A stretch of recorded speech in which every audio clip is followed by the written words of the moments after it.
Hello guys, অসুস্থতার কারণে শ্বশুরবাড়ি যাওয়ার ভিডিওটা এডিট করতে পারিনি, তো সেটাই এখন করছি। আমার নাম দীপিকা। তোমরা আমার পাশে যে এতটা ভালোবাসা নিয়ে আছো তার জন্য অনেক ধন্যবাদ। তো দেখো, মা দাঁড়িয়েছিল, তারপর আমরা টোটোতে উঠে গেছিলাম।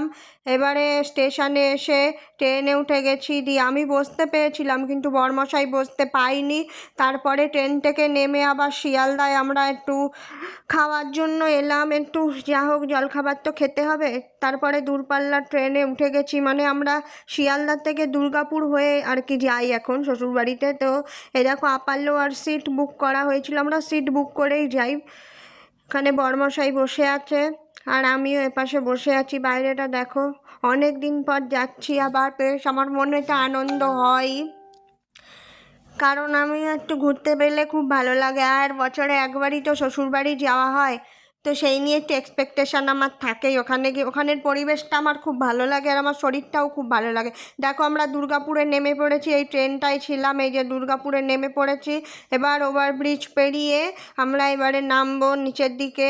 আমার তো সিঁড়ি চড়তে খুব কষ্ট হয়, ধরে ধরে আস্তে আস্তে আমি নামছি আর বরমশাই আগে আগে যাচ্ছে, আবার আমার জন্যে দাঁড়াচ্ছে, কারণ বরমশাই তো দুটো ব্যাগ নিয়ে, আর আমার কাছে আবার দুটো ব্যাগ আছে, আমি তো তাড়াতাড়ি হাঁটতে পারি না। দিয়ে এবার দেখো, আবার একটু খাওয়া দাওয়া করার জন্য একটু এলাম। যাই হোক, একটু খেতে হবে, জল টল ঠান্ডা ঠান্ডা খেলাম। খেয়ে দিয়ে আবার আমরা গাড়ির কাছে, এই যে আমাদের গাড়ি চলে এসেছে, আর এই কাকুটার গাড়িতেই আমরা শ্বশুরবাড়ির ওখানে গেলে এই কাকুটার গাড়িতেই যাওয়া হয়। আমাদের কোথাও যদি ঘুরতেও যাওয়া হয় এই কাকুটার গাড়িতে করেই যাই। তো তাকেও একটু ঠান্ডা ঠান্ডা কিনে দেওয়া হলো। তাকে বলা হলো যে কিছু খাবেন কিনা, সে বললো খাবো না, এই যে গাড়িটা আমরা যাবো। চারিদিকটা কত সুন্দর দেখো, গ্রাম্য পরিবেশ তো আমার বেশ লাগে ওই পরিবেশটা, শরীরটা আলাদা একটা এনার্জি চলে আসে। গাড়িটা ছেড়ে দিয়েছে, দেখো সব ব্যাগপত্র নিয়ে আমরা বসে গেছি আর চারিদিকটা দেখতে দেখতে যাচ্ছি। আমি এই পরিবেশটা যে এত ভালোবাসি না, আমার খুব ভালো লাগে। আমার যাওয়ার আগেও খুব শরীর খারাপ হয়েছিল, তোমরা জানো। তারপরে দেখো, ওখানে গিয়ে মনের দিক থেকে যদি শান্তি পাওয়া যায় না, একটা আলাদাই ফিলিংস হয়। তো যাই হোক, আমার ওখানে খুব ভালোই লাগে আর আমি গ্রামের পরিবেশটা খুব পছন্দ করি, ওখানে গেলে একটা আলাদা রকম ভালো লাগে। তো যাই হোক, ভিডিওটা ভালো লাগলে লাইক কমেন্ট শেয়ার করে পাশে থেকো। খুব ক্লান্ত হয়ে যাচ্ছি, সেই সকাল থেকে জার্নি করা হচ্ছে। দেখো এবার বিকেল বিকেল আর কি সন্ধে হতে যায়, সূর্যটা অস্ত যাচ্ছে, কি সুন্দর লাগছে দেখো তো, খুব সুন্দর লাগছে। এখানে অনেক ভিডিও আমার আর করা হয়নি, এই একটু আধটু যা করেছি আর কি, বরমশাই করেছে। খুব ক্লান্ত হয়ে গেছি, তাই গাড়িতে বসে গেছি। এই গাড়িটা রিজার্ভ করা আমাদের থাকে আর কি, যখনই যাই এই গাড়িতে করে যাই আর কি। তো চারিদিকটা ওই দেখো, ব্রিজটা দেখা যাচ্ছে, ওই ব্রিজ দিয়েই আমরা ওই পারে যাব আর কি।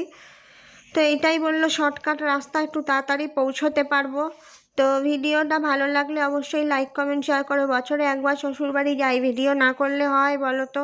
এইগুলোই তো স্মৃতি হয়ে রয়ে যাবে, যে গেছিলাম, কি করেছিলাম, আনন্দ করেছিলাম।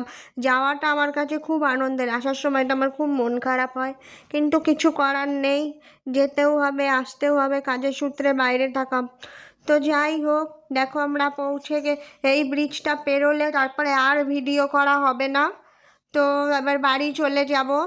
তোমরা দেখতে থাকো। এই যে দেখো, এই নদীটা দামোদর নদী, সবসময় খুব একটা জল দেখাও যায় না। তো দেখো, বালি হচ্ছে, সবাই বস্তা ভরে ভরে বালি তুলছে এখানে। এই ব্রিজটা পেরোলে তারপরেই আমার শ্বশুর বাড়ি আর কি, খানিকটা আরও যেতে হবে, সে ভিডিওটা আর করা হয়নি। তো দেখো, ফাইনালি আমি বাড়ি পৌঁছে গেছি। এই যে আমার শাশুড়ি মা অনেকক্ষণ দরজা ধারে দাঁড়িয়ে দাঁড়িয়েছিল, তারপরেই আমরা ঘরে ঢুকেছি আর কি সবে। তো আমাদের বলছে মিষ্টি টিষ্টি খাও, সেই সব আনতে গেছে। তারপর আমি ওই যে মিষ্টি এনেছি সেটা আবার মাকে দিলাম। মা বলছে আবার এত দূরের পর আবার এইসব বয়ে আনে কেউ, আমি আনবো না, খালি হাতে আসবো। তারপরে দেখো, মায়ের জন্য এইটা আমার মা পাঠিয়েছে তার বেয়ানের জন্য, ফলস পার পিকো টিকো সমস্ত কিছু করে দিয়েছে। তাই মাকে বলছি, আর মাকে বললাম একটু এইদিকে ক্যামেরার দিকে ঘোরো। দিয়ে তারপরে মা আবার শাড়িটা দেখছে, ফলস পার বসানো, তাই দেখছে যে ফলস পারও করা।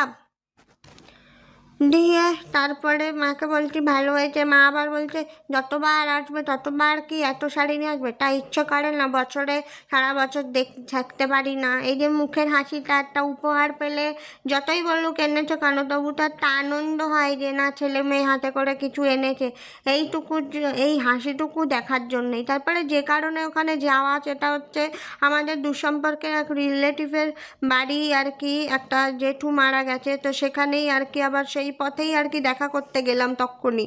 তো সেই জেম্মা আমাদের দেখে খুব কান্নাকাটি করছিল। তো দেখো মা একটা শাড়ি পাঠিয়েছে, আমি একটা শাড়ি দিলাম মিষ্টি টিষ্টি দিয়ে। জেম্মা ভিডিওটা ভালো লাগলে লাইক কমেন্ট শেয়ার করে পাশে থেকো।